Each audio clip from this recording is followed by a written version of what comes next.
Hey, bonjour à tous, bienvenue sur la chaîne YouTube Simonin Photographie. Aujourd'hui, je vous présente l'objectif IRIX 150 macro. Donc un objectif qui est destiné au full frame et à l'APS-C, donc qui sera disponible sur toutes les marques évidemment, mais moi je suis sur Canon et donc ça sera disponible pour du 5D et du 6D par exemple pour du full frame. Et tout ce qui est la gamme 70D, 80D, 90D de chez Canon en APS-C également. Voilà, donc un objectif macro, à savoir que je suis pas du tout un photographe de macro, j'aime bien ça mais c'est pas du tout mon domaine, et que je ne l'ai pas acheté pour ça, donc au moins comme ça on est réglé. Je l'ai acheté uniquement dans le seul but de base de faire de la photo portrait avec, parce que ça fait quand même un petit téléobjectif en 150 mm qui ouvre à f2.8, donc niveau en théorie luminosité, bokeh et piqué par rapport à la netteté de la photo, on devrait être pas mal. Donc pour répondre à cela, on va d'abord regarder la présentation de la boîte. Donc voilà, déballage de la boîte. Donc on a une jolie boîte, très joliment bien fait, il n'y a pas de souci là-dessus. On a un très bon marketing par contre je trouve. Donc voilà, ouverture de la boîte. Donc un petit décor.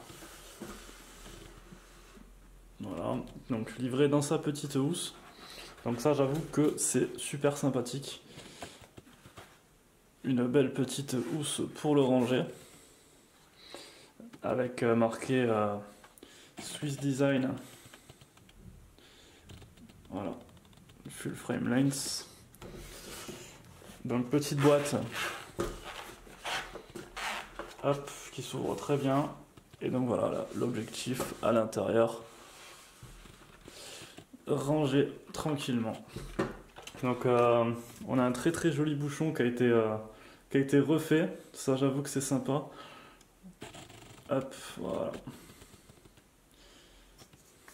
On a un très très beau bouchon.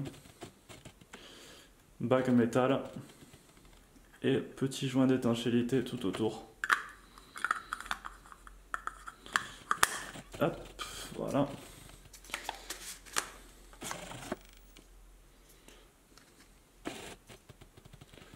Donc voilà, la qualité de fabrication est très très bonne, il n'y a aucun souci là-dessus. Le petit bouchon de devant. Voilà, il est un petit peu sale parce que je l'ai utilisé, même si je le nettoie, il y a toujours un petit peu de poussière dessus. Ça c'est normal, il n'y a pas de problème. Par contre, quand tu viens regarder en interne, tu vois, j'essaie de te filmer l'intérieur. Voilà. Tu vois comment c'est pourri à l'intérieur? Voilà, on voit. Tu vois comment c'est rempli de poussière? Et je l'ai nettoyé, il est neuf l'objectif, je m'en suis servi une fois. Et je l'ai reçu vraiment comme ça, quoi. Je suis pas... Tu vois? Excusez-moi, mais je vais te chercher mon 50-100 Art. Voilà mon 50-100 Art. Tu vois? Donc il a 2 ans à peu près d'utilisation. Donc je le nettoie régulièrement, mais bon, tu vois, il y a toujours un peu de poussière quand même. Ça, malgré tout, on n'y est pour rien. Et je suis sûr que l'intérieur, il est pratiquement nickel. Alors, il est un peu sale.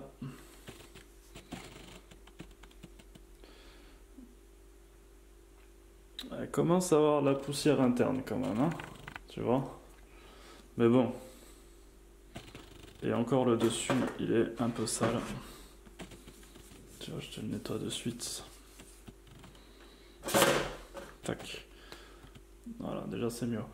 Mais il reste un petit peu sale à l'intérieur, je te le conçois. Mais bon, il a quand même 1 an, 2 ans d'utilisation. Il a même pris un petit peu l'humidité dehors parce que j'ai fait quelques petits shoots sous la pluie. Donc c'est à peu près normal, je te dirais, tu vois. Et quand je l'ai eu, il était vraiment nickel à l'intérieur, il n'y avait rien du tout, quoi. Mais alors le IRIX 9, franchement, autant de poussière d'origine, ça me déçoit quand même un petit peu. Donc voilà ce qu'il en est pour la présentation. Donc en ce qui concerne tout ce qui est la photo macro, donc déjà on aura une grande différence entre le full frame et l'APS-C, puisque l'APS-C va avoir son multiplicateur par 1.6 par rapport à son capteur. Donc on va se retrouver plus à environ 200 mm que à 150 sur du full frame. Donc deux intérêts, pourquoi pas sur de l'animalier plutôt fixe, casse-toi la mouche, prendre l'APS-C et pour de la macro également, on va gagner un petit peu aussi. Et pour le portrait, se remettre sur donc du full frame pour avoir ce 150 qui offre assez de recul au final pour ne pas être trop près de la personne. C'est pas si gênant que ça. Voilà, vous n'avez pas besoin non plus de reculer à 600 mètres pour faire une photo. Voilà. Là où je suis un peu déçu, entre parenthèses, c'est que la bague de mise au point qui est très près, voilà, pour faire une mise au point à l'infini, vous allez tourner complètement la bague sur elle-même en un tour. C'est-à-dire que vous avez une mise au point qui est incroyable, mais incroyablement précise. Ça veut dire qu'au millimètre, vous allez avoir votre mise au point ou pas. Donc en macro, vous allez être obligé d'être sur trépied obligatoirement, puisqu'en plus il n'y a pas de stabilisation. Et en mode téléobjectif pour de l'animalier ou du portrait, ça veut dire que si vous êtes face à face et que l'un de vous bouge un petit peu, ça arrive très souvent en photo, que le modèle bouge ou vous bougez, mais même un tout petit peu, vous risquez de perdre votre focus, et en ce cas-là, c'est un enfer, parce que la moitié de vos photos seront floues, alors qu'on a un bon piqué en plus, donc c'est assez dommage et regrettable pour ça. Après, c'est moi qui l'ai choisi pour faire du portrait, donc on va dire que c'est ma faute. Cependant, quand on arrive à avoir une bonne mise au point, franchement, la photo est terrible. On a quand même un bon bokeh, un bon piqué, pardon. Les deux sont bons aussi. Ça ne vaut pas quand même mon 50-100 Sigma Art 1.8, mais qui est destiné uniquement pour APS-C. Donc c'est pour ça que j'ai pris cet objectif, parce que je me tourne de plus en plus sur du full frame. Donc voilà, ça ne vaut pas le piqué qu'on va avoir sur du Sigma Art, mais cependant, on a quand même un très bon rendu, mieux que le Canon 85 mm 1.8 USIM. Donc quand même, on a quelque chose de qualité, on a quelque chose qui est en métal, avec du caoutchouc, une bague d'étanchéification. Voilà, on a un cache de qualité, on a un pare-soleil de qualité et avec le cache, ouais, pour le verre de qualité également. Donc on a quelque chose de bien, de qualitatif. Pour le prix peut-être un petit peu cher, tout petit peu cher. On est sur une gamme dans les 600 € à peu près. Je l'aurais plus vu dans les 500 quand même. Par rapport à la concurrence qu'il y a et à la possibilité externe d'avoir d'autres objectifs, que ça soit neuf ou d'occasion, parce qu'à ce prix-là, on a quand même le 70-200 f4, je crois même le deuxième modèle de chez Canon, ces objectifs qui sont blancs et absolument dégueulasses, mais qui sont quand même très performants. Donc voilà. Là, on a quand même de la luminosité. Cependant, pour avoir un portrait de qualité, au final, il va falloir fermer un petit peu son diaphragme, de manière à gagner un petit peu en netteté. Donc au final, on n'a pas toujours à f2.8, donc on y perd quand même un petit peu. Voilà ce qu'il y a à dire. Donc sur le portrait, ça fait quand même le taf et j'en suis content, et je regrette pas quand même l'achat sur du full frame qui m'offre vraiment des bokeh vraiment sympathiques, qui offre des portraits vraiment sympas. Donc voilà, filmé de très près, mes petits personnages, on peut voir quand même le détail. Et après par contre ça part vraiment très vite en flou. Donc voilà, on a une mise au point manuelle uniquement, qui fait vraiment des gros bokeh. Je suis à f4 pour information.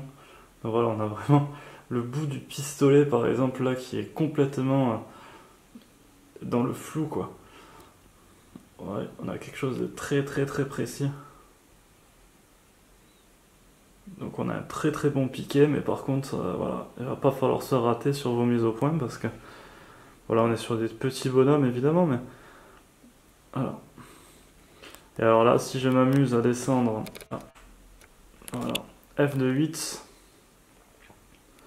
on a quelque chose d'encore plus précis. Alors par contre, le piqué F de 8 est très très bon, ça y a pas de problème.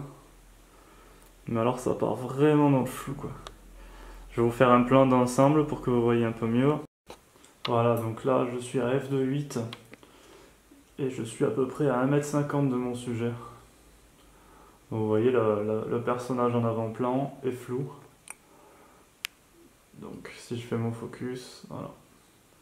Là j'aurai mon petit personnage devant, mais par contre derrière il sera déjà dans le flou. Et donc vous voyez un petit peu le tremblement que je peux avoir, je suis sur trépied. Avec une rotule ouverte. Voilà. Donc on a quand même quelque chose d'assez stylé, mais faut pas se rater. Pour avoir les deux personnages, il faudrait fermer à F7. Là ça me fait monter quand même à 10 000 ISO. Donc je suis sur le 80D à 10 000 ISO. Donc là voilà, là on aurait les deux petits personnages qui sont nets. Mais bon, forcément 10 000 ISO ce n'est pas exploitable, on est d'accord.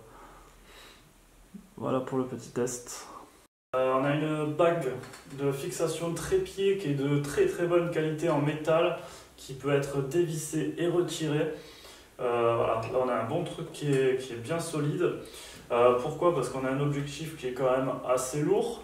Beaucoup vont dire qu'il est lourd, par contre, personnellement, par rapport à du téléobjectif classique, ça fait le poids classique d'un objectif comme un 70-200 ou un 50-100.